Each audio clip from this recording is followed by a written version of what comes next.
Welcome to my channel, where I chat about my science job hunt, deliver presentations and improve on my communication skills. If you are a subscriber, welcome back. I'm Paul Gateman, an experienced microbiologist of 15 years seeking a return to the lab. In my What I Wish I'd Known Before I Began My Career video, I stated I would be discussing how documenting your role's achievements and highlights can be helpful. Today I'm doing just that.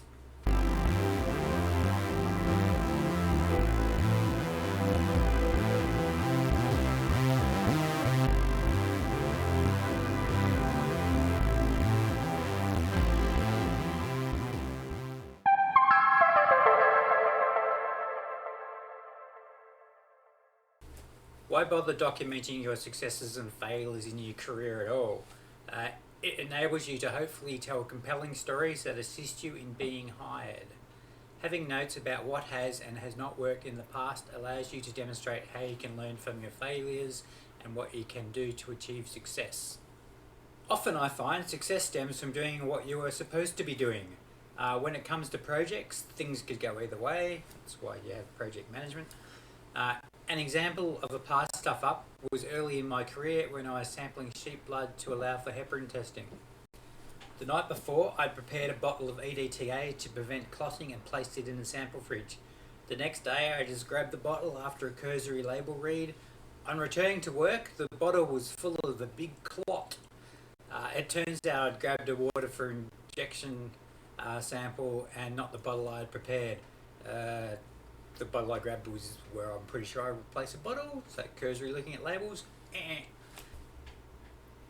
As well as impacting the WFI testing schedule, it showed my attention to detail was lax. The personal fix here was to make sure I read labels rather than glance at them, and also to make sure everything actually has labels. What's this bottle of clear fluid? Who knows?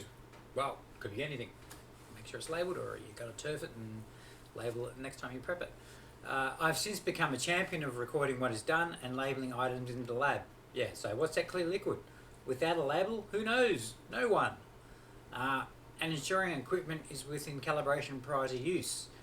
It also means that this stuff up happened once and once only.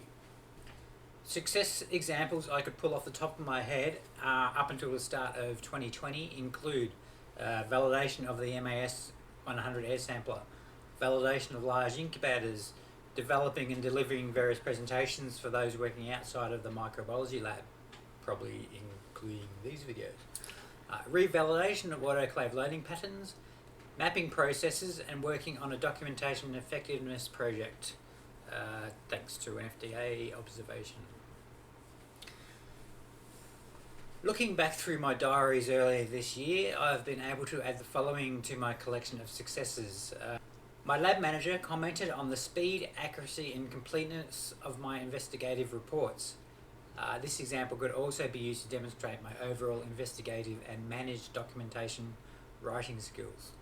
Also, looking at my diaries, I identified that my coordinator expressed how proud they were of the lab when I was a leader, when we reduced the number of non-compliances and change controls and CAPAs from 42 to 0 in 4 weeks.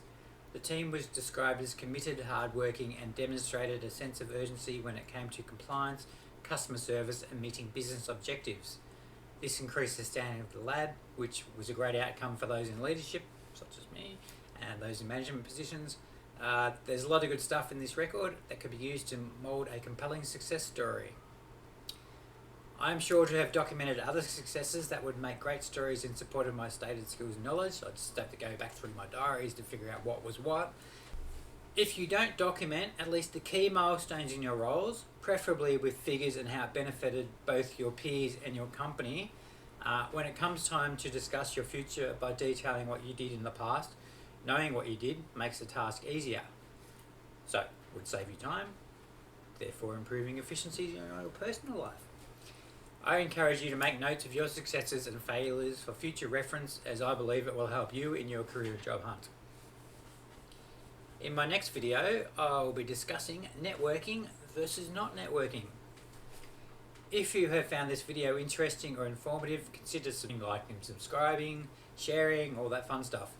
I consider all relevant feedback as positive, so if you've got something positive to say, whack it in the comments. Suggestions, whack them in there too. Without a feedback loop, improving is harder. Until next time, this has been Paul Yateman, scientist, seeking career satisfaction. Kapla!